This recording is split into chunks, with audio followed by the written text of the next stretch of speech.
Back to live show.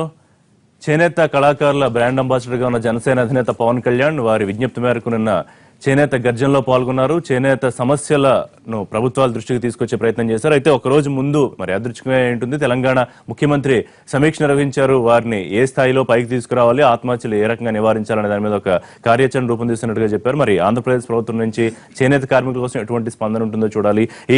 నేను ఆయన మాట్లాడుతూ సందర్భంగా ప్రత్యేక హోదా ప్రస్తావన మరోసారి తీసుకొచ్చారు. అయితే ప్రత్యేక హోదా కాదు, ప్రత్యేక ప్యాకేజీకి రేపే చట్టబద్ధత కేబినెట్ ఆమోదం తెలిపే అవకాశానికి సంబంధించి కూడా వార్తలు వచ్చాయి. అయితే వారసత్వ రాజకీయాల గురించి కూడా పవన్ కళ్యాణ్ మాట్లాడారు. ఈ అంశాల గురించి లైవ్ షోలో మాట్లాడదాం. మనతో పాటు సిహెచ్ఎం కృష్ణారావు గారు, Deccan Chronicle bureau chief, senior విశ్లేషకులు జాయిన్ అవుతున్నారు. కోన రఘుపతి గారు, బాపట్ల ఎమ్మెల్యే, వైఎస్ఆర్సీపీ నేత సుంకర దిలీప్ కళ్యాణ్ గారు, జనసేన అధికార ప్రతినిధి పోల రవీంద్ర గారు, ఎమ్మెల్సీ, టీఆర్ఎస్ సీనియర్ నేత లైవ్ లో అందుబాటులోకి వస్తున్నారు. వర్ల రామయ్య గారు, విజయవాడ నుంచి AP housing corporation chairman, Telugu Desam party senior నాయకులు. వారితో మాట్లాడడం కృష్ణారావు గారు. అంటే చేనేత అది కార్మికులు కాదు, ఒక కళగా చూడాలని పవన్ కళ్యాణ్ చెప్పారు. ఆ విజ్ఞప్తి మేరకు వాళ్ళ సమస్యలు అడ్రస్ చేశారు. అయితే ప్రభుత్వాలు కూడా గతంలో ఉన్న నిర్లక్ష్య ధోరణి కొంచెం వదిలేస్తున్నాయి. తెలంగాణ ప్రభుత్వం ముఖ్యమంత్రిగా దాని మీద సమీక్ష చేయడం, ఆంధ్రప్రదేశ్ ప్రభుత్వం సమీక్ష చేసినట్టయితే నాకేమీ లేదు సమాచారం. చేసే అవకాశం ఉంది అంటే ఒక ప్రత్యేక దృష్టి ఏమైనా చూస్తున్నారా చేనేతని? మంచి రోజులు వస్తున్నాయనుకోవచ్చా?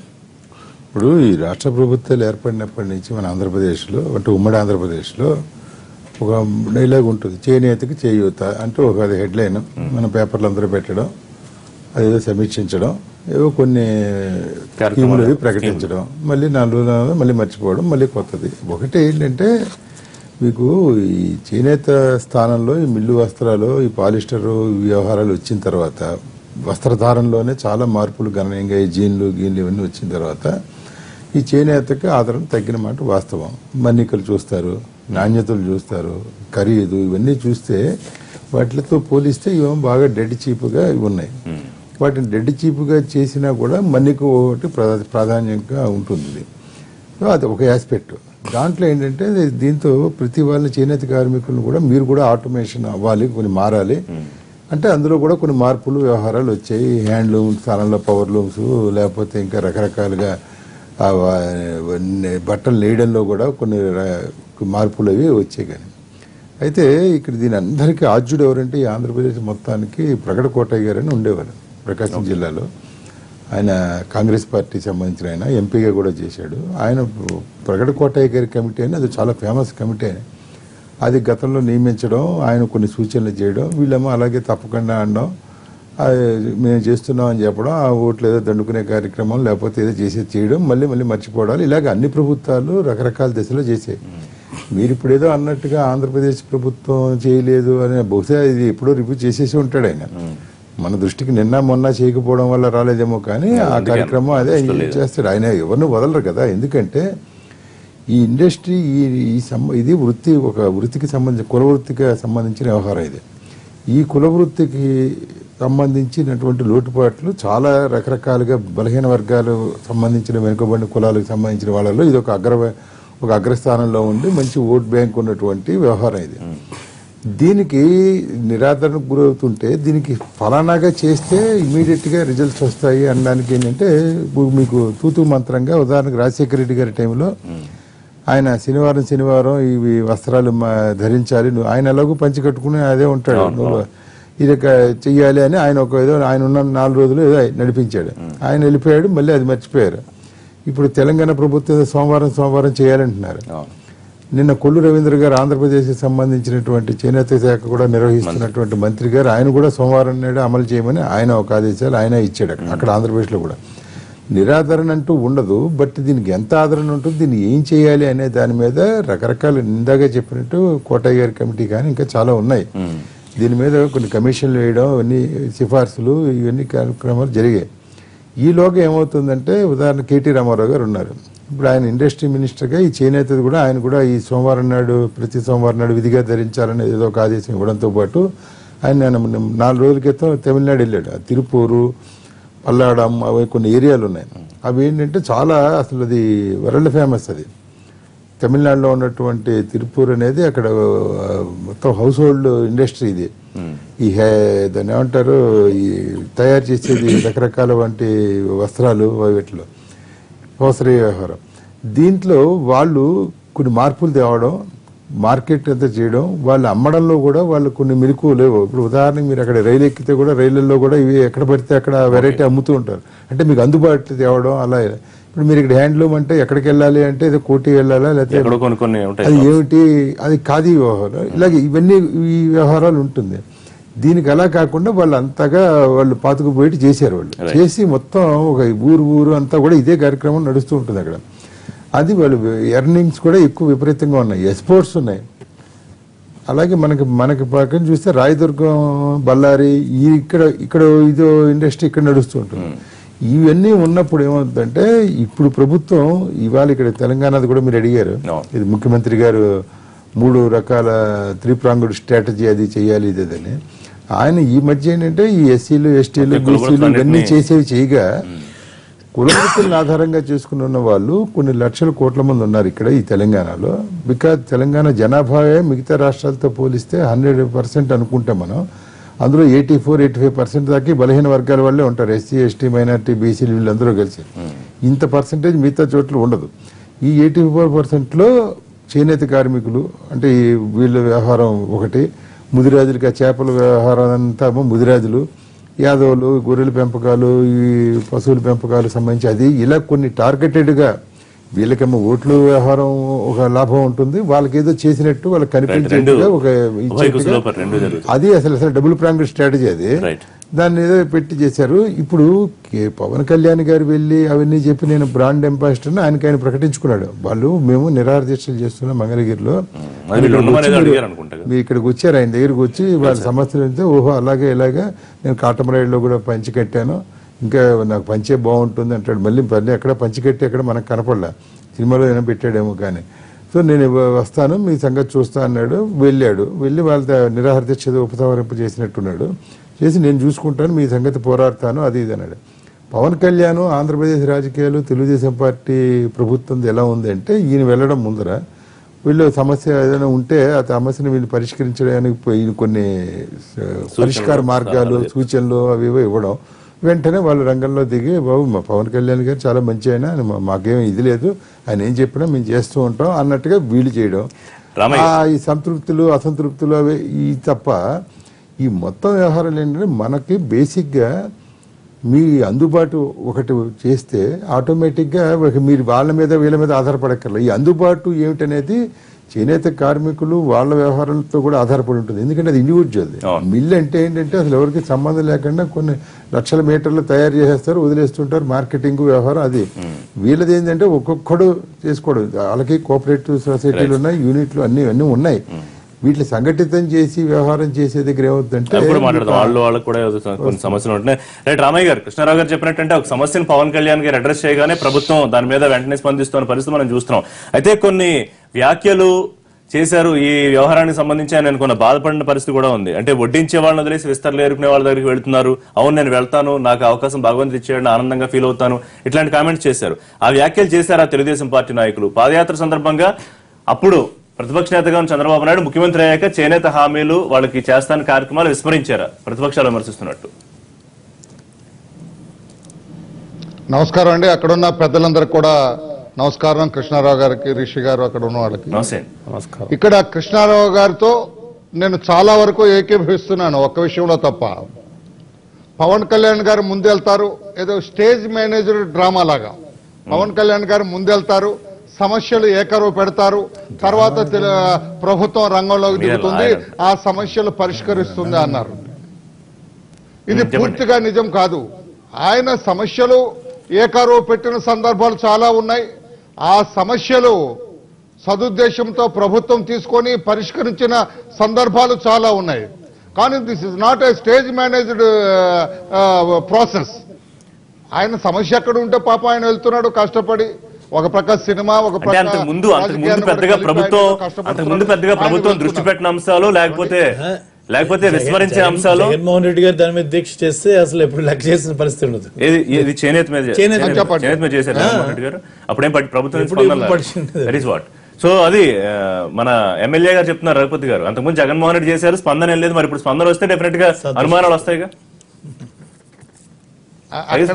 చిత్తశుద్ధి కూడా అవసరం. కోన రఘుపతి గారు కొంచెం చిత్తశుద్ధి కూడా అవసరం. జగన్మోహన్ రెడ్డి గారికి రాష్ట్ర ప్రజల పట్ల ఏమంత చిత్తశుద్ధి ఉంటుంది? ఆయన ఏదో నెలకి 4 గంటలు 5 గంటలు కూర్చోవాలి. నేను మాట్లాడేది కూడా వినాలి. జగన్మోహన్ రెడ్డి గారు ఆయన చాలా దీక్షలు చేస్తుంటారు. 24 అవర్స్ దీక్ష, 16 అవర్స్ దీక్ష, 48 అవర్స్ దీక్ష, 72 అవర్స్ దీక్షలు చేస్తూ ఉంటాడు ఆయన, మనందరికి తెలుసు. ఆ దీక్షల పట్ల చిత్తశుద్ధి ఉండదు. ఎంతమంది జనం వచ్చారు, ఎన్ని వెహికల్ అదేమంటే నా మాట వినపడుతుందా మీకు? వినపడుతుంది రామయ్య గారు. అంటే ఆర్ గెటింగ్ మీ అంటే మధ్యలో డిస్టర్బెన్స్ వద్దండి. నేను నాకు ఇచ్చిన టైం నాకు ఇవ్వండి, నన్ను చెప్పనివ్వండి, తర్వాత కోన రఘుపతి గారిని మాట్లాడమనండి. రైట్. నేనేమన్నంటే అక్కడ జగన్మోహన్ రెడ్డి గారికి పవన్ కళ్యాణ్ గారికి ఉన్నంత చిత్తశుద్ధి ప్రజా సమస్యల పట్ల ఉన్నది అని నేను అనుకోవటం లేదు. అందుకే జగన్మోహన్ రెడ్డి ఏం చేసినా మేము జనరల్గానే పట్టించుకోవట్లేదు. ఎందుకంటే ఒక్కసారి అతను మైనస్ లో పడిన తర్వాత ప్రజల పట్ల ఆసక్తి లేదు. ఏమండి ఎప్పుడెప్పుడు బయటకు వస్తాడండి? ఏ విషయాల్లో బయటకు వస్తారండి? ప్రజా సమస్య మీద బయటకు రారు. తర్వాత చేనేత గురించి వస్తారు. జగన్మోహన్ రెడ్డి గారి గురించి ఎక్కువ వద్దండి. చేనేత చెప్పనివ్వండి. రిషి గారు చేనేత గురించి నేను చెప్పలేదు. అసలు మన సమస్య గురించి చెప్పలేదు నేను. ప్రతిపక్ష నాయకుడు మీరేంటి, మీరు మేము పట్టించుకుంటానికి లేదు. చిత్తశుద్ధి లేదు, చిత్తశుద్ధి లేదు కనుక పట్టించుకోవట్లేదు. 16 గంటల చిత్తశుద్ధి లేదు కనుక అతను సద్విమర్శ చేయమనండి. వే ఆఫ్ ఎక్స్ప్రెషన్ మంచి విమర్శ చేయమనండి. ప్రజలకు ఉపయోగపడే విమర్శ చేయమండి. We ready to accept. అంతేగాని అతను రికార్డ్ అవటం కోసం ప్రజల్లో రిజిస్టర్ అవ్వకుండా చేస్తున్నాడు. అది కరెక్ట్ కాదండి. రామయ్య గారు ఒక్క నిమిషం అండి. రైట్. ఈ రోజు నన్ను చేనేత గురించి చెప్పలేదు మీరు. రామయ్య గారు వన్ సెకండ్ మీరు అడిగినారు కదా రెస్పాన్స్ అయ్యి మళ్ళీ మీకు దగ్గరకు వస్తా. ఈ రోజు జగన్మోహన్ రెడ్డి గారు ఒక ప్రతిపక్ష నాయకుడిగా అనేక సమస్యలు, అనేక విషయాల మీద ప్రభుత్వం ఏవైతే మేనిఫెస్టోలో పొందుపరిచి ఎవరిని వదిలిపెట్టకుండా అందరికి కూడా రకరకాల ప్రామిసెస్ చేసి దాదాపు 600 వాగ్దానాలు చేసి వచ్చినటువంటి ఈ ప్రభుత్వం చేనేత కార్మికుల గురించి కూడా అనేక వాగ్దానాలు చేసింది. ఆ క్రమంలో ప్రత్యేకించి వాళ్ళ గురించి జగన్మోహన్ రెడ్డి గారు చేసినటువంటి దేశాన్ని ఆ రోజు మరి అవహేళన చేసినటువంటి పరిస్థితి. ఆ తర్వాత ఒక్క చర్య కూడా చేపట్టలేదు. అట్లా ఇప్పుడు పవన్ కళ్యాణ్ గారు వెళ్ళి చేస్తే మంచిదే, ఎవరిది ఇదేం చేయాలి. ఆయన రామయ్య గారు మాట్లాడుతూ ఆయన 16 గంటలు, 32 గంటలు, 36 గంటలు చెప్పారు. ఎన్ని గంటలు అనేది కాదన్నా ముఖ్యం. అక్కడ సమస్య ఉన్నదా లేదా అనేది ముఖ్యం. మీకు తెలుసు కదా, ఈ రోజు గాంధీజీ మార్గంలో పోతున్నాం, అహింసాయుతంగా వెళ్తా ఉన్నాం. రఘుపతి గారు నిజాలు వాస్తవాలకు దగ్గరగా మాట్లాడతారు. మీరు చెప్పండి రఘుపతి గారు, మీరు కొంచెం నిజాలు మాట్లాడతారు. మీరు చెప్పండి, మీకు తెలీదా? 14 అవర్స్ చేయలేదా? 16 అవర్స్ చేయలేదా? 24 అవర్స్ 48 అవర్స్ దీక్షలే కదా ఆయన. రామయ్య గారు, ఇక్కడ జగన్మోహన్ రెడ్డి గారు ఎన్ని గంటలు చర్చ చేనేత సమస్యను ప్రభుత్వం, చేనేత సమస్యను ఆంధ్రప్రదేశ్ ప్రభుత్వం ఏ రకంగా అడ్రస్ చేయబోతోంది? అట్లీస్ట్ పవన్ కళ్యాణ్ గారు ప్రస్తావన తీసుకొచ్చిన తర్వాత ఏ కార్యాచరణ తీసుకోబోతున్నారు?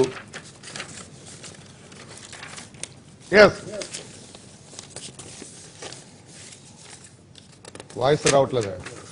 రైట్ అండి, మళ్ళీ మీతో మాట్లాడారు. రిషి గారు చెప్పండి.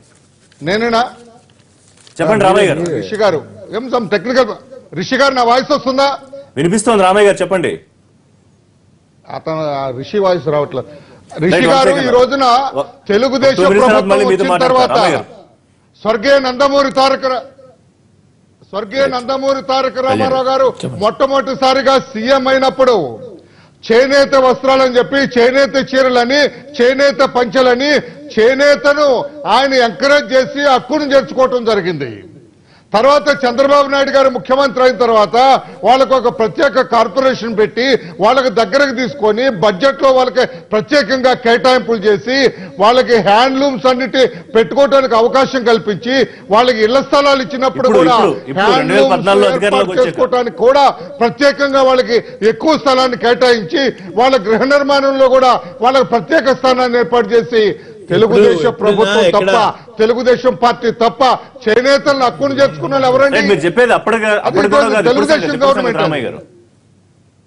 ఇప్పుడు సంగతి కూడా చెబుతున్నాండి. ఇప్పుడు కూడా చంద్రబాబు నాయుడు గారు తెలుగుదేశం ప్రభుత్వం చేనేతలను హక్కును చేర్చుకున్నది, చేనేతలను దగ్గరకు తీసుకున్నది, చేనేతలకు ఏం కావాలన్నా చేయడానికి మేము సిద్ధంగా ఉన్నాం. ప్రత్యేక కార్పొరేషన్ ద్వారా వాళ్ళకి సాయం. ఇందులో మనం డబ్బులు ఇస్తున్నాం. స్థలాన్ని ఏర్పాటు చేస్తాం. ఇప్పుడు మనం రాజకీయ ప్రసంగాలకి మించి సమస్యను చూడాల్సినటువంటి పరిస్థితి ఉన్నదండి. క్రీస్తుపూర్వం 500లో చక్రం కనబడితే ఆ చక్రానికంటే ముందు నుంచే కూడా చేతులతో సృజనాత్మకంగా బట్టలను వేసి మన మాన ప్రాణాలు కాపాడినటువంటి గొప్ప ఔన్నత్యం మన యొక్క సాలి సోదరులకు వెళ్తుందండి. అందుకు వాళ్ళని రెస్పెక్ట్ చేసుకోవడం, వాళ్ళ యొక్క జీవన పరిమాణాలు మారుతున్నటువంటి కాలంతో పోటీ పడలేకుండా ఎందుకు వెనకబడిపోయినటువంటి దాని మీద సమీక్ష చేసుకోవడం, వాళ్ళని మారుతున్నటువంటి కాలంలో దానికి ఏమైనా డిమాండ్ తగ్గిందా అంటే పవర్ లూమ్ మీద తయారు చేసినటువంటి చీర కంటే చేతులతో తయారు చేసినటువంటి చేనేత $350 నుంచి $2,500 దాకా యునైటెడ్ స్టేట్స్ లో కానీ, 600 పౌండ్ల నుంచి 2,000 పౌండ్ల దాకా యునైటెడ్ కింగ్డమ్ లో కానీ అమ్ముడవుతున్న సందర్భంలో తయారీ ఇక్కడ వస్తువు అవుతుంది. అది ₹1,000 ప్రపంచ దేశాలు అమ్ముడవుతుంది. కానీ వీళ్ళు అమ్ముకోవట్లా, డబ్బులు జేబుల్లోకి రావట్లా. ఈ గ్యాప్ నెట్లా బ్రిడ్జ్ చేద్దాం అనేటువంటి అంశం మీద మనం సమీక్ష చేసుకోవాలని నిన్న శ్రీ పవన్ కళ్యాణ్ గారు చెప్పడం జరిగింది తప్ప ఇందులో వేరే రకమైన దురుద్దేశమో రాజకీయపరమైనటువంటి అంశాల్లో మనం లేవనెత్తుకోవాల్సినటువంటి అవసరం లేదు. Dolce and Gabbana, Tommy Hilfiger లాంటి ప్రపంచంలో ట్రెండింగ్ ఉన్నటువంటి సంస్థలు కూడా they are promoting linen, they are promoting చేనేత, they are promoting such kind of materials. కానీ ఆయా లేబుల్స్ కి మన మంగళగిరి చేనేత కార్మికుడు తయారు చేసినటువంటిది వెళ్తుందా? పోనీ ఇంటర్నేషనల్ స్టాండర్డ్స్ లో తయారు చేయలేదంటే పక్కా తయారు చేయగలుగుతారు. నిర్లక్ష్యానికి గురవుతుందని మీరు చెప్పేది చాలా స్పష్టం. సార్, ఇందులో మనం నిర్లక్ష్యం అనే పదం చిన్నదవుతుందండి. ఇందులో ఏంటంటే ప్రభుత్వాలు ఏమున్నా, అది టీడీపీ అయినా, అంతకు ముందు ఉన్నటువంటి కాంగ్రెస్ అయినా, ఇప్పుడు సెంట్రల్ లో బీజేపీ అయినా, వీళ్ళకి మనం ఒక పర్మనెంట్ సొల్యూషన్ చూపించే దిశగా ప్రయత్నం చేయాలా? ఏదో మన ప్రణాళికలు నియమించామా, ఆ ప్రణాళికలో జీవోలు తయారు చేశామా, ఆ ₹1000 600 పెన్షన్లు ఇచ్చేసామా అనేటువంటి కంటి తుడుపు చర్యలు వద్దు. వాళ్ళు ఉద్యమించగానే తాత్కాలిక ఉపశమనాల మీద ఫోకస్ చేయొద్దు. ఇది సాల్వ్ చేయాలనేది పెద్ద సమస్య ఏం కాదు. నిన్న కొన్ని విమర్శలు వచ్చాయి జనసేన నుంచి. సభకు ప్రజలు రాకుండా తెలుగుదేశం పార్టీ నాయకులు అడ్డుకున్నారా? సార్, ఇప్పుడు నేరుగా ఆదేశాలు ఇచ్చారని కూడా కామెంట్స్ వచ్చాయి. ఇప్పుడు సింపుల్ లాజిక్ సార్, మేము అంత లోతైనటువంటి విమర్శనాత్మక పూర్వకమైనటువంటి రాజకీయాలు చెయ్యం. వాళ్ళు అడ్డుకున్నారో అడ్డుకోలేదో వచ్చినటువంటి జన సందోహాన్ని చూస్తే ప్రజలకు అర్థమవుతుంది. అరచేతిని అడ్డుపెట్టి సూర్యుని ఆపగలుగుతారా? పవన్ కళ్యాణ్ గారు చరిష్మాని ఆపగలుగుతారా? ఈవెన్ జరగని సందర్భాలు ప్రయత్నం జరుగుతుందని మేము ఆ విమర్శల జోలికి కూడా పోం. ఎందుకంటే మేము వెళ్ళినటువంటి అంశము చేనేతకు చేయుతాను టైటిల్కే కన్ఫైన్ అయిపోయినాయని పెద్దల విశ్లేషకులు చెప్పినటువంటి వాటి వాస్తవం. వీళ్ళు ఏదన్నా ఉద్యమించగానే రాగానే టైటిల్ పెట్టుకోవడం, సమీక్షలు చేస్తూ ఉంటాం తప్ప ఇంటర్నేషనల్ మీరు ఏం చేయక్కలేదు సార్. ఇంటర్నేషనల్ మార్కెట్ కి తయారు చేసి పంపించే దిశగా మీరు ఒక యాపే తయారు చేస్తారో, మీరు చెప్తున్నటువంటి డిజిటల్ ఇండియాలో వాడుకుంటారో, ఏం చేస్తారో చేయండి. అమెజాన్ లాంటి దాంట్లోకి డైరెక్ట్ గా నా యొక్క కళాకారుడు, చేనేత కళాకారుడు డైరెక్ట్ గా తను తయారు చేసినటువంటి చీరనో ధోతీనో అప్లోడ్ చేసుకునే ప్రయత్నం కల్పించండి. మార్కెట్ ని పెంచితే, వాళ్ళ కొనుగోలు శక్తి పెరిగితే ఆటోమేటిక్ గా మీరు వాళ్ళకి ఇవ్వాల్సిన సబ్సిడీలు అవసరం లేదు, మీరు వాళ్ళకి ఇవ్వాల్సిన అవసరం లేదు. వాళ్ళు తయారు చేసుకుని వాళ్ళకి అమ్ముకునేటువంటి దిశగా దళారీ వ్యవస్థ లేకుండా, టెండర్ వ్యవస్థ లేకుండా చేస్తే, మంచి పార్కులు పెట్టి 1945 నాటి చట్టాలు అమలు చేస్తే చాలు. కొత్త చట్టాలు ఎక్కల, ఉన్న చట్టాలు అమలు చేస్తే అదే మహాప్రసాదం. రాజేంద్ర గారు, తెలంగాణ ప్రభుత్వం కుల వృత్తుల్ని ప్రోత్సహించే దిశగా కార్యక్రమాలు తీసుకుంటూ చేనేతను కూడా తీసుకుంది. అయితే కేవలం కార్యక్రమాలు తీసుకుంటే సరిపోదు, దాని ఆచరణ చాలా ముఖ్యం. అది నేను పవన్ కళ్యాణ్ ప్రస్తావించారు. దానికోసం వీళ్ళే ఒక కమిటీగా ఫామ్ అయ్యి దాన్ని మానిటర్ చేసే అవకాశం వాళ్ళకి ఇస్తారా? ప్రభుత్వం అవకాశం లేకుండా మీరే మానిటర్ చేసి అమలుకు వచ్చేలా కార్యక్రమాలు తీసుకుంటారు?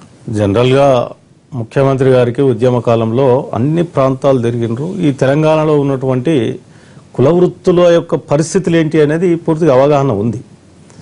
దాన్ని దృష్టిలో పెట్టుకునే 1 by 1 అన్ని కులాలను కూడా వాళ్ళు పరిశీలిస్తూ ఎట్లా సమీక్షలు చేసి ఏ విధంగా వీళ్లకు ప్రయోజనాలు కల్పించాలి అనేటటువంటిది ఒక చిత్తశుద్ధితో ముఖ్యమంత్రి గారు ఉన్నారు. దాంట్లో భాగంగానే మీరు చూసినారు, ఇవాళ ఏదో పవన్ కళ్యాణ్ గారు అక్కడికి పోయి అడగగానే దాని మీద ముఖ్యమంత్రి స్పందించే అది కాదు.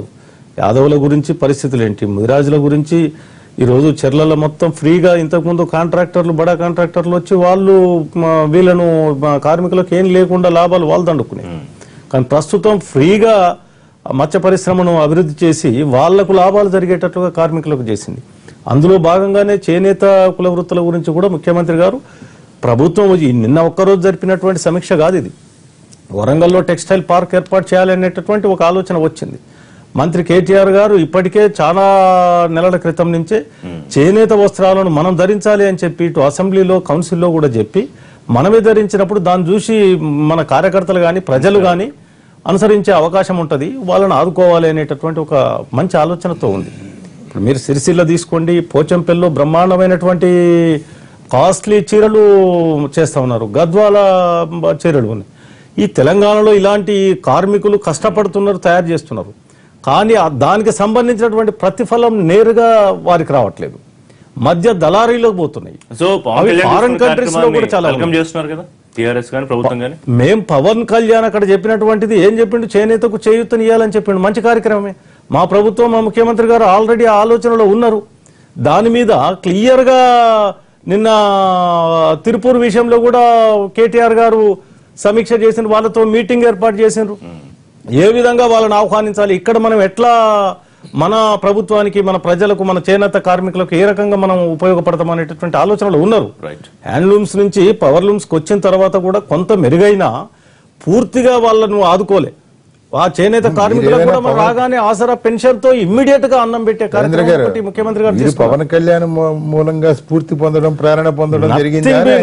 నో పవన్ కళ్యాణ్ ఇవాళ వచ్చి చెప్తే దాన్ని స్పందించి చేసినటువంటిది అనేది కరెక్ట్ కాదు. అది ముఖ్యమంత్రి గారు మన రాష్ట్రం ఏర్పడ్డ తర్వాత ఇలా మోస్ట్ బ్యాక్వర్డ్ క్లాసెస్ సుమారు టోటల్ 132 క్యాస్ట్లు ఉన్నాయి.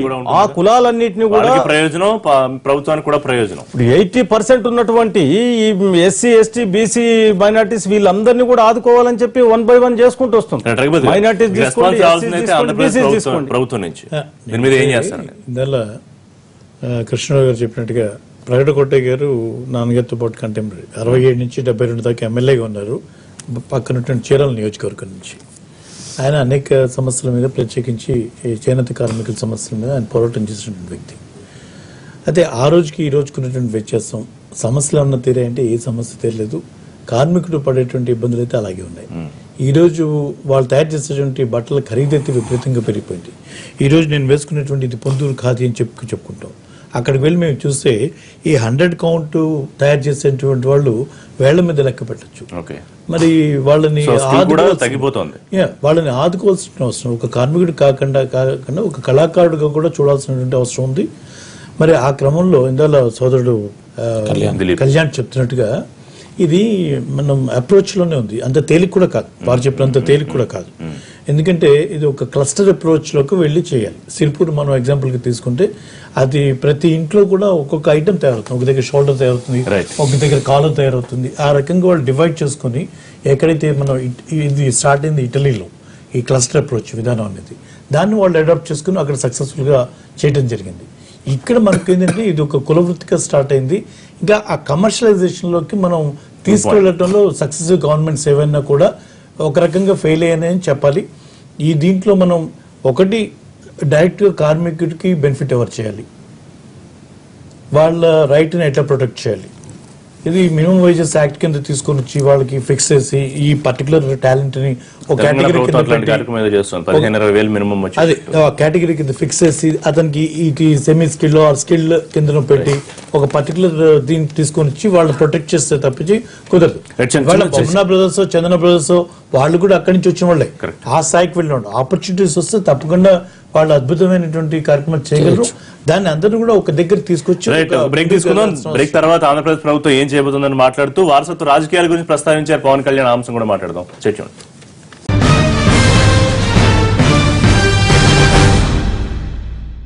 Back to live show. Viswanath garu ఉన్నారు, viewers united front state convenor. Viswanath garu, నిన్న పవన్ కళ్యాణ్ అక్కడికి వచ్చారు, చేనేత గర్జనలో చేనేత సమస్యలు ప్రస్తావించారు, ప్రభుత్వాల దృష్టికి తీసుకెళ్లారు. దీని మీద మీ స్పందన ఏమిటి? సార్, ఇక్కడ ప్రధానంగా మనం ఆలోచించవలసింది ఏంటంటే మంగళగిరి కేంద్రంగా యుగాలుగా కలిసి ఉన్నటువంటి 18 చేనేత కులాలను విచ్ఛిన్నం చేయాలని చెప్పి చేనేత సత్యాగ్రహం అనే ముసుగులోని కేవలం పద్మశాలి సాధికారత సంస్థ పద్మశాలి గర్జన పేరు పెట్టి సభ నిర్వహించాలని చూసింది. దీన్ని యునైటెడ్ వీవర్స్ సెంటర్ పూర్తి స్థాయిలో ఖండించింది, తిప్పుకొచ్చింది. ఆ సభని ఎలాగుందంటే కోట్ల రూపాయలు ఖర్చు పెట్టిన సినిమాకి ప్రారంభం బాగుంది కానీ ఎండింగ్ చూసుకుంటే ఫెయిల్ అయింది, కనీసం టికెట్లు అనుకోలేకుండా పోయింది. కోట్ల రూపాయలు ఖర్చు విశ్వనాథ్ గారు, ఇప్పుడు పవన్ పవన్ కళ్యాణ్ అడ్రస్ చేసింది మొత్తం చేనేత సమాజాన్ని, చేనేత వర్గాన్ని. మళ్ళీ ఇందులో డిస్ప్యూట్స్, ఇందులో ఇన్ని వర్గాలు, ఇందులో మళ్ళీ ఆధిపత్య పోరు ఇవన్నీ ఉన్నాయా? లేదండి, లేదు లేదు లేదు లేదు. చేనేత కార్మికుల మధ్యన ఎక్కడా కూడా ఆధిపత్య పోరలేదు. ఇప్పుడు కూడా కలిసే ఉన్నాం. చేనేత స్వతంత్రానికి స్వతంత్ర స్ఫూర్తిని నింపినటువంటి జాతి చేనేత జాతి. మహాత్మా గాంధీ పిలుపునిచ్చినప్పుడు అలా ఏం జరిగింది ఏంటంటే కేవలం ఎమ్మెల్సీ కావాలి, మంత్రి కావాలని చెప్పి ఒక ఎజెండాతో సభ నిర్వహించారు. నిజంగా ఎమ్మెల్సీ కావాలి, మంత్రి కావాలని సభ నిర్వహించారు పని లేదు. అందరం కలిసి వ్యవస్థ మాట్లాడేమంటే దగ్గరికి కానీ ఇక్కడ విశ్వనాథ్ గారు రైట్, మీ పాయింట్ అర్థమైంది. మీ వాయిస్ కొంచెం క్లారిటీ లేదు. రైట్ కళ్యాణ్ గారు, అంటే ఈ వ్యవహారం మొత్తంలో రాజకీయం కూడా ఉందా? మళ్ళీ డిస్ప్యూట్స్ ఆయన వాళ్ళు ఎవరు రాలేదు, దాదాపు 10,000 మంది వాళ్ళు హాజరు కాలేదంటే అదే సంఖ్యపరంగా ఎంతని చెప్పుకోవచ్చులే కానీ మొన్న అతనికి ఎక్స్ప్లెయిన్ కూడా చేసినాం. మమ్మల్ని బొట్టి పెట్టి పేరులేదంటే చేనేత అనేటువంటి ఒక కళని ఇప్పుడు మేము ఒకటే అడుగుతాం సార్. నేను పవన్ కళ్యాణ్ గారు అడ్రస్ చేశారు, నేను అంతకుముందు కూడా అదే విషయం చెప్పా. మనం కులం అనేటువంటిది ఎక్కడి నుంచి వచ్చింది సార్? కుల వృత్తి నుంచి వచ్చింది. వృత్తి రీత్యా వచ్చినటువంటి కులాలు ఆంధ్రాలో ప్రివేల్ అవుతున్నాయి తప్ప కులం రీత్యా మనం ఆపాదించుకున్నటువంటి వృత్తులు ఏం లేవు కదా. చేనేత అనేటువంటి కులాన్ని మనం, చేనేత అనేటువంటి కళను మనం కులపూరితంగా కాకుండా అందులో 18 కులాలు ఉన్నాయి. అందులో ఏ స్కెడ్యూల్ ఎవరున్నారో తెలుసు, మాకు అవగాహన ఉంది. కాదు మమ్మల్ని అప్రోచ్ అయిన వాళ్ళకి మనం ఏ దిశగా కమిట్మెంట్ ఇచ్చినామంటే మీకు ఇలా ఉన్నది కాబట్టి నేను బ్రాండ్ అంబాసిడర్ కింద ఎండార్స్ చేసినప్పుడు వాళ్ళ అంతర్గతమైనటువంటి విషయాలండి, వాళ్ళ అంతర్గతమైనటువంటి విషయాలు. ఇప్పుడు అక్కడ మమ్మల్ని అప్రోచ్ అయినటువంటి వాళ్ళు వాళ్ళ లోపల ఏం ఆలోచించుకున్నారు, వాళ్ళ లోపల ఏం ఆశించారు, ఇన్ని రాజకీయపరమైన కోణాలు మేము చూడలేం. పవన్ కళ్యాణ్ గారు ఆలోచించిందల్లా నేనంటూ అక్కడికి వెళ్తే నాకు ఉన్నటువంటి హ్యూజ్ ఫాలోయింగ్ ద్వారా ఎవరినైనా ఇన్ఫ్లుయెన్స్ చేయగలిగితే, కొనుగోలు సమర్థత పెరిగితే ఒక పచ్చడి అన్నం 4 సార్లు లోపలికి వెళ్తుంది అనేటువంటి ఒక ఆలోచన తప్ప మాకు అందులో ఎవరు ఎమ్మెల్సీలు కాంక్షించినారు, ఎవరు ఎంపీల కింద కాంక్షించినారు, ఎవరు రాజకీయ మేము మొన్న కూడా వివరించాం సార్. యునైటెడ్ ఫ్రంట్ వాళ్ళు కూడా మేము రిక్వెస్ట్ చేసినాం, ఒకవేళ పవన్ కళ్యాణ్ గారు మిమ్మల్ని కలవలేదనేటువంటి అపోహ ఏదన్నా ఉంటే దయచేసి మీ యొక్క ఆలోచనలతో కూడా తీసుకుని రండి. ఇది వాళ్ళ ఒక్క సభ పెట్టి ఖండం చేసేటువంటి ఇష్యూ కాదు. బ్రాండ్ అంబాసిడర్ అని చెప్పారు. మీరు ఆ లోతైన విశ్లేషణ చూడండి. మా ప్రయాణం మీతో కొనసాగుతుంది. మధ్య మధ్యలో ఏదైనా ఇలాంటి ప్రాబ్లమ్స్ ఉన్నా you come back to us, we'll sit, we'll talk, we'll discuss.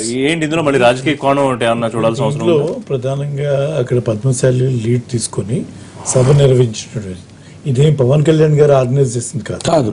వాళ్ళు ఇన్వైట్ చేస్తే ఈయన వెళ్ళారు. దాంట్లో 18 కులాలు ఉన్నాయా, సబ్ సెక్టర్స్ ఉన్నాయా, అవన్నీ పక్క విషయాలు. ఇప్పుడు దాంట్లో కొంతమంది జనరల్ గానే అంత ఇన్వెస్ట్ చేసి అందరిని గ్యాదర్ చేసినప్పుడు కొంతమంది ఇండివిజువల్ ఇంట్రెస్ట్లు ఉంటాయి. ఇంట్రెస్ట్ ఉంటే తప్పకుండా పొలిటికల్ యాంగిల్ అయితే ఖచ్చితంగా ఉంటుంది దాంట్లో. రైట్ రామయ్య గారు, ఇందాక మీరు సమాధానం చెప్తుంటే ప్రాబ్లం వచ్చింది. కొంచెం బ్రీఫ్ గా ఏం చేయబోతోంది ప్రభుత్వం ఈ సమస్యను అడ్రస్ చేయడానికి? సార్, ఇక్కడ ప్రభుత్వం చంద్రబాబు నాయుడు గారి ప్రభుత్వం చిత్తశుద్ధితో ఉన్నది. పైగా ఇంకొక విషయం కూడా చెప్పాలి. చేనేతలు ఎవరు? మా పార్టీని అభిమానించి మా పార్టీతో అనుసంధానమై మాతో నడిచేవాళ్ళు వాళ్ళు. అందుకని మేము ప్రత్యేకంగా చూడవలసిన బాధ్యత కూడా మా ప్రభుత్వం మీద ఉంది. చేనేతలను ప్రత్యేకంగా చూడాలి. బీసీ వర్గంలో వాళ్ళు మాకు అనుకూలం. నేను సమస్య లేవని అంటలేదండి. ఇక్కడ మార్కెటింగ్ విషయంలో మేము దృష్టి పెట్టినాం. ఇప్పుడు వాళ్ళు తయారు చేసిన దానికి మార్కెటింగ్ చేయడం కోసం ఈ రోజున ప్రభుత్వ సోషల్ వెల్ఫేర్ హాస్టల్స్ లో ఉపయోగించే ప్రతి విద్యార్థి కూడా ఈ బట్టలు వాడాలనే ఉద్దేశంతో ఈ రోజున మార్కెటింగ్ చేయడానికి ప్రభుత్వం సిద్ధపడింది. వాళ్ళతో కూర్చొని ఒక 15-20 డేస్ క్రితమే మినిస్టర్ కొల్లు రవీంద్ర వీళ్ళందరూ కూర్చొని మాట్లాడినారు దాని గురించి.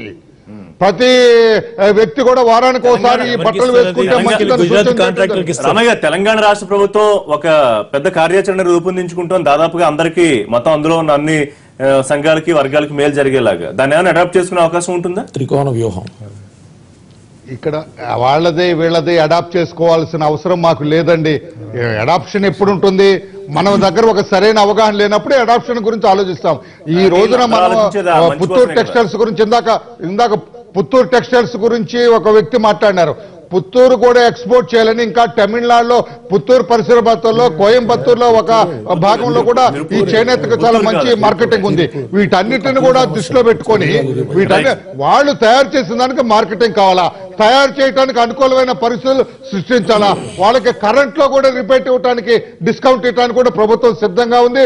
వాళ్ళకి కావాల్సిన అన్ని కూడా వాళ్ళు తయారు చేసిన దానికి మార్కెటింగ్ చేయడానికి కూడా ప్రభుత్వమే ఈ రోజు వాళ్ళ మార్కెటింగ్ బ్రాండ్ అంబాసిడర్ గా మారుతుంది. ప్రభుత్వం చంద్రబాబు నాయుడు గారు ఇప్పుడు వాళ్ళకి బ్రాండ్ అంబాసిడర్, వాళ్ళ మార్కెటింగ్ కానీ వాళ్ళకి 4 డబ్బులు వచ్చి వాళ్ళ ఇబ్బందికరమైన పరిస్థితుల్లో చేనేత కార్మికులు ఉన్నారు అనేది నిస్సంకోచమండి. అక్కడ ఎవరు ఈరోజు వాళ్ళకి రామయ్య గారు ప్రసాదించడం కోసం, మెరుగైన జీవితాన్ని ఇవ్వడం కోసం తెలుగుదేశం ప్రభుత్వం చిత్తశుద్ధితో ఉన్నది. తప్పకుండా మేము సఫలీకృతులవుతాం. తెలంగాణ ప్రభుత్వం వెరీ క్లియర్. రేపు బడ్జెట్ సమావేశాల్లో బీసీ కులాలను వారిని ఆదుకునే విధంగా, అందులో భాగంగా చేనేత కార్మికులకు కూడా ఆ కులాల పెద్దలను పిలిపించి అన్ని కులాలను కూడా సమీక్షించుకొని మీరే ఏ విధంగా చేస్తే లాభం జరుగుతుంది, మీరు ఏం కోరుకుంటున్నారు అనే అంశాలను మీరు ప్రభుత్వం దృష్టికి తీసుకురండి. తప్పకుండా మేము దానికి సంబంధించినటువంటి బడ్జెట్ అలొకేట్ చేసి అన్ని కులాలను కూడా ఆదుకునేటటువంటి పని చేయబోతున్నామని చెప్పి ముఖ్యమంత్రి గారు చాలా చక్కగా చెప్పిండ్రు. తెలంగాణ రాష్ట్రం వరకు ఇట్లాంటి సమస్యలు ఏం లేవు కదా, అంటే కొంతమంది విభేదించడం, వ్యతిరేకించడం. తెలంగాణలో ఏ కులాలైనా అన్ని ఒకే తాటి మీద ఉన్నారు. నిన్న చేనేత కార్మికులను ముఖ్యమంత్రి గారు పిలిపించుకొని ఒక 6 గంటలు మాట్లాడి వాళ్ళందరితో కూడా భోజనాలు పెట్టించి అసలు మీ కష్టాలు ఏంది, మీ ఇబ్బందులు ఏంటి అన్ని మాకు చెప్పండి, ఏ విధంగా మేము బడ్జెట్ కేటాయించాలి, ఎట్లా ఆదుకోవాలి, ఏం సహకారం అందించాలి అనేది ముఖ్యమంత్రి గారు క్లియర్ గా వాళ్ళతో చర్చించారు. అదే విధంగా బీసీ అన్ని కులాలను కూడా పిలిపించుకొని మాట్లాడుకొని రేపు జరగబోయేటటువంటి బడ్జెట్ లో కేటాయింపులకు అత్యధికమైనటువంటి ప్రాధాన్యతను ముఖ్యమంత్రి కేసీఆర్ గారు ఇస్తాం. పలు సమస్యలు ఆయన ప్రస్తావించినప్పుడు వెంటనే రెస్పాన్స్ వచ్చింది ప్రభుత్వం నుంచి. మరి ఇవాళ రేపు వస్తుందని ఏమైనా ఎక్స్పెక్టేషన్ ఉందా ప్రభుత్వం నుంచి? 100% అండి. ఎందుకంటే మేము సూచన ప్రాయంగా చేసినటువంటి అంశం ఏదైతే ఉన్నదో ఆ సూచన ప్రాయమైనటువంటి అంశాన్ని వారు పరిగణలోకి తీసుకుంటారని, మళ్ళీ మా ఆఫీస్ తరపు నుంచి కూడా పవన్ కళ్యాణ్ గారు కూడా దాన్ని పరిశీలించి ఏమేం ప్రివెంటివ్ మెజర్స్ తీసుకుంటే బాగుంటది, ఏమేమి అమలు చేస్తే బాగుంటది, ఈ రకమైనటువంటి టెండర్లు పెరగకుండా మీకు ఇందాక మనం చెప్పుకున్నట్టే చర్చించుకున్నట్టే ప్రపంచ స్థాయి కాకుండా దేశీయ స్థాయి వదిలేసి ప్రపంచ స్థాయి మార్కెట్లోకి మనం అడుగు పెట్టడానికి కావాల్సినటువంటి ఏంటి, ప్రభుత్వం ఎట్లాంటి చర్యలు తీసుకుంటే వాళ్ళ జీవనోపాధికి బాగుంటది. కేసీఆర్ గారు తీసుకున్నటువంటి నిర్ణయం ప్రశంసనీయం. అంటే అమలుకి వెళ్ళినప్పుడు ఏమవుతుందో మనకైతే తెలియదు, కానీ త్రికోణ వ్యూహంలో కనీసం నెల వచ్చేసరికి 15,000 రూపాయలు 15,000 రూపాయలు ప్రతి ఒక్కరికి రావాలనేటువంటి అద్భుతమైన ఆలోచన ఏదైతుందో ఆ దిశగానే మా రాష్ట్ర ప్రభుత్వం అయినటువంటి టీడీపీ కూడా పరిశీలించి కనీసం ప్రతి నెల కూడా 10,000 రూపాయలు 15,000 రూపాయలు సగటున ఒక కళాకారుడికి వచ్చే విధంగా ప్రయత్నాలు చేస్తే బాగుంటుందని మాకు ఆలోచన. సార్, బిఫోర్ కన్క్లూడింగ్ 2 minutes ఆయన ఒక వారసత్వ రాజకీయాల ప్రస్తావన తీసుకొచ్చారు. దానికే వ్యతిరేకం కాదు, కానీ నాయకులు అంటే వాళ్ళైనా మీలోంచి నేను నాయకులను నేర్చుకుంటానని ఇక్కడ అన్నారు. మన అమెరికా వెళ్ళినప్పుడు కూడా చెప్పారంటే ఆయన వ్యూహం ఏమై ఉండొచ్చు, ఈ నాయకులను ఎట్లా ఆయన పిక్ చేసుకుంటారు? పార్టీ నాయకత్వం వేరు, పార్టీ ప్రమోట్ చేసే ఎమ్మెల్యేలు ఎమ్మెల్సీలు వీళ్ళు వేరు. ఇప్పుడు ఆంధ్రప్రదేశ్ చూస్తాను, లేకపోతే తెలంగాణ చూస్తాను. తెలంగాణలో ప్రభుత్వం ఎవరి చేతిలో ఉంది? కేసీఆర్ గారి చేతిలో ఉంది. వాళ్ళ అబ్బాయి మంత్రి, మేనల్లో ఇది కోయిత్ గారు ఎంపీ, అంతవరకు కదా వీళ్ళనేది ఫ్యామిలీ రూల్ అనేది. బట్ మిగతా వాళ్ళందరూ ఎవరు? పోల రవీంద్ర గారు ఎవరు, లేకపోతే ఇంకోళ్ళు ఎవరు? వీళ్ళందరూ ఎమ్మెల్యేలు ఎమ్మెల్సీలు. ఇక్కడ జరగాల్సింది ఏంటంటే పరిపాలన అనేది ఫ్యామిలీ సెంట్రిక్గా కాకుండా మొత్తం అందరినీ భాగస్వామ్యం చేయాలి అనేది కదా ఎవరైనా చెప్పేది. ఇప్పుడు పక్కన చూస్తే ఆంధ్రప్రదేశ్ చూస్తాం, ఇప్పుడు ఇంకా రేపు పొద్దున లొకేషన్ కూడా మంత్రి అవుతాడు. అప్పుడు ఫాదర్ సీఎం ఈయన మంది వీళ్ళిద్దరే కాదు కదా. అసలు తెలుగుదేశం పార్టీ ఎన్టీ రామారావు గారు పెట్టినప్పుడు ఎన్టీ రామారావు గారు మొత్తం బీసీలకి ఎక్కువ ప్రాధాన్యత ఇచ్చాడు, ఎక్కువ సంఖ్యలో సీట్లు ఇచ్చాడు, ఎక్కువ సంఖ్యలో మంత్రి పదవులు ఇచ్చాడు. అందుకనే తెలుగుదేశం పార్టీకి ఒక ముద్ర ఉంది ఏంటంటే ఇది బీసీల పార్టీ అనేది ఒకటి ఉంది. అందులోనే మీరు చేనేత వాళ్ళు వస్తారు, ఇక అందరూ వస్తారు. ఇది ఆ నడవడికి ఎలా ఉంటుంది అనేది అది ఇంపార్టెంట్. వారసత్వ రాజకీయాలు అంటే ఇవాళ మరి ఉన్న ప్రాంతీయ పార్టీలు కానీ జాతీయ పార్టీలు అంటే కాంగ్రెస్ పార్టీలే ఇవాళ వారసత్వంలోకి వెళ్ళిపోతుంది. ఇప్పుడేంటి ఆ పార్టీ మొదలు నెహ్రూ గారి దగ్గర నుంచి మోతీలాల్ నెహ్రూ దగ్గర నుంచి మొదలు పెడితే వరుసగా వారసత్వం నడుస్తుంది. అక్కడ వారసత్వం లేనిటువంటి ఎవరైనా అయితే వాళ్ళని ఏ విధంగా చేస్తారనేది కూడా వేరే పార్టీ నుంచి తీసుకోను మీలోంచి ఈయన వారసత్వం వ్యవహారం అంటే ఇప్పుడు వాళ్ళక్కడ భారతీయ జనతా పార్టీలో లేదు. ఇప్పుడు మోడీ గారు ఒకటి పార్టీలో, అమిత్ షా కూడా అక్కడ ఈ ప్రమోషన్ అంతా ఉండదు ఫ్యామిలీ మెంబర్స్. అందుకని దానికి మద్దతు ఇమ్మని చెప్తాడు ఆయన. అది కాదు, ఒకటి ఇది తప్పదు. ఈ ప్రాంతీయ పార్టీల్లో పెట్టిన తర్వాత ఈ నాయకుడు ఆ నాయకుడికి సంబంధించిన వాళ్ళు కూడా జనాల్లో ఆదరణ ఉండాలి కదా. మళ్ళీ వీళ్ళు ఆ ఫ్యామిలీ మెంబర్స్ కి ఏంటంటే ఆటోమేటిక్ గా మీకు ఒక యాక్సెప్టబిలిటీ వస్తుంది. మీరు కూడా ఇప్పుడు సీఎం మనవడు వచ్చి మీ దగ్గర కూర్చుంటే సీఎం మనవడు కాబట్టి మీరు పలకరిస్తారు, కానీ ఇంకోటి పలకరిస్తారు. మీరు ఎవరైనా పలకరిస్తారు. ఇక్కడ రోడ్డు మీద పోతుంటే సీఎం మనవడు అని చెప్పుకుంటారు, సీఎం కొడుకు అని చెప్పుకుంటారు, సీఎం కూతురు అని చెప్పుకుంటారు. అదే అది వేరును. పరిపాలనలో ఏ విధంగా ఉంది అందులో ఏమైనా చేస్తుంటే మీరు అబ్జెక్ట్ చేయాలి. మరి ఆయన పూర్తిగా దాని మీద ఏమన్నాడో మరి మీరు కూడా చెప్పలేకపోతున్నారు. వారసత్వం మీద ఏమన్నాడు? వారసత్వ రాజకీయాల మీద నాకు ఏ రకమైనటువంటి ఇబ్బంది వ్యతిరేకత ప్రజల నుంచి నా మీద బోల్నంత నమ్మకం ఉంది. కోట్లాది మంది అభిమానులు నా వంక చూస్తున్నారు కాబట్టి మిమ్మల్ని లీడ్ చేసేటువంటి నాయకులు బాధ్యతాయుతంగా ఉండాలా. నా పార్టీ వాళ్ళైనా కూడా నేను అవన్నీ ఉపేక్షించేటువంటి పని లేదు. అందులో ఆ బాధ్యతాయుతమైనటువంటి నాయకత్వాన్ని ఆ పాట అందరూ దేనికైనా ధీటుగా నిలబడేటువంటి నాయకత్వం చూద్దాం ఎలా పిక్ చేసుకుంటారు. Thank you very much live షోలో పార్టిసిపేట్ చేసినందుకు. థ్యాంక్ యూ రామయ్య గారు లైవ్ లో అందుబాటులోకి వచ్చేందుకు. ఇదే వాటి లైవ్ షో రేపు లైవ్ షోలు తిరిగి కలుద్దాం. Keep watching NTV.